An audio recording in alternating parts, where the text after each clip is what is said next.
Ah, le miel. Quand on y pense, l'image qui vient tout de suite, c'est celle d'un trésor, un produit en or, pur, qui vient tout droit de la nature. On pense à un super aliment, plein de bonnes choses, le fruit d'un travail incroyable des abeilles. C'est un peu l'image d'Épinal, la carte postale parfaite qu'on a tous en tête. Mais voilà, la question qu'on doit se poser, c'est est-ce que cette image de rêve correspond vraiment à la réalité de ce qu'on trouve dans nos placards? Parce que quand on creuse un peu, la réponse, eh bien, elle peut être assez décevante, voire carrément surprenante. Alors là, tenez-vous bien. Le miel, c'est le troisième produit alimentaire le plus fraudé au monde. Oui, oui, le troisième, juste derrière l'huile d'olive et le lait. Ça veut dire quoi? Ça veut dire qu'une part énorme de ce qu'on achète en pensant que c'est du miel pur n'en est pas du tout. Bon, alors, rentrons dans le vif du sujet. Comment est-ce qu'on en est arrivé là? Comment ce trésor de la nature a pu être aussi abîmé?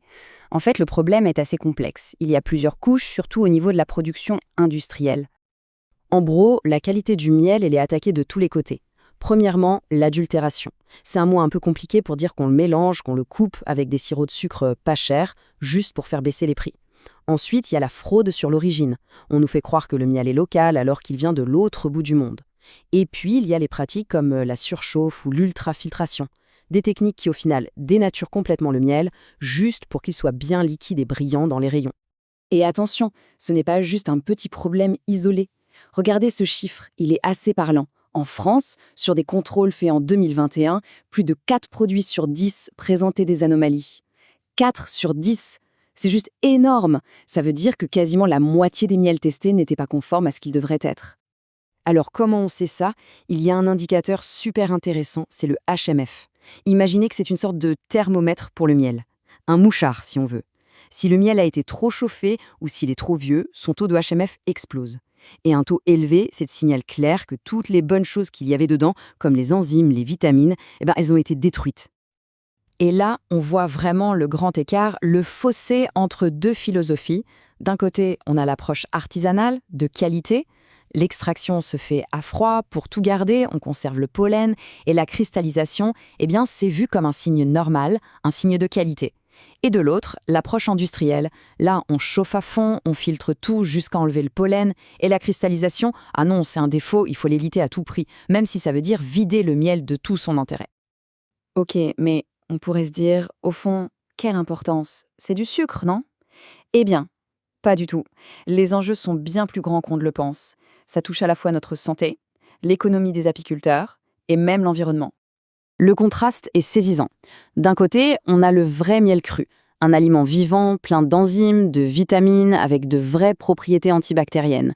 De l'autre, le produit industriel, qui, une fois chauffé, filtré, voire coupé, n'a plus beaucoup plus d'intérêt que du simple sucre. Pire, il peut même contenir des résidus de pesticides ou d'antibiotiques. Et ça crée un effet domino désastreux. D'abord pour nous, les consommateurs, parce qu'on pense acheter un produit sain et on se retrouve avec quelque chose qui est vidé de ses nutriments. Ensuite, pour les apiculteurs locaux, qui se font écraser par une concurrence totalement déloyale. Et enfin, pour l'écosystème tout entier, parce que ce système-là ne protège pas les abeilles, alors qu'elles sont, on le sait, absolument vitales pour la pollinisation. Voilà, cette phrase, elle dit tout. C'est le cœur du problème économique. L'arrivée massive de ces miels à bas prix, de mauvaise qualité, ça met littéralement en danger la survie des apiculteurs qui, eux, font le travail correctement dans le respect de la nature et des abeilles. C'est juste intenable pour eux. Bon, le tableau est un peu sombre, c'est vrai. Mais alors, comment on fait pour s'y retrouver? Comment on peut, à notre échelle, trouver le vrai trésor? Heureusement, il y a des pistes, des indices à suivre. Le premier réflexe à avoir, c'est de changer notre regard sur la cristallisation. On a tous tendance à penser qu'un miel qui durcit, c'est un miel qui a tourné.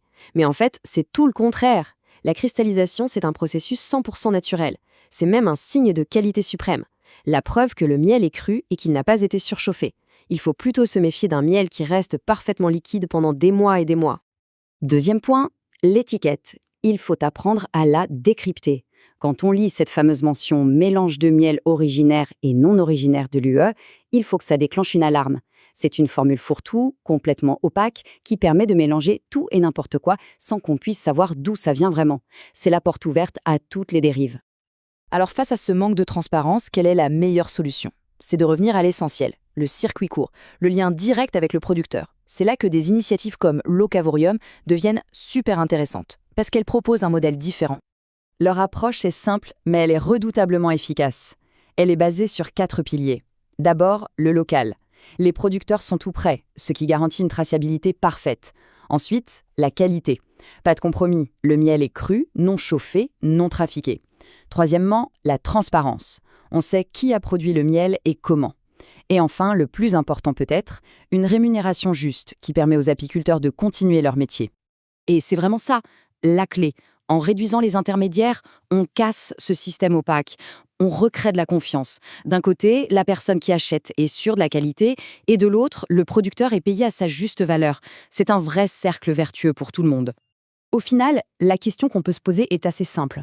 Le prochain pot du miel qu'on achètera, est-ce que ce sera juste un produit sucrant, anonyme, interchangeable, ou est-ce que ça peut être un petit geste, un acte militant pour soutenir une agriculture locale, pour protéger nos abeilles et tout simplement pour retrouver le goût d'un produit authentique et plein de vie?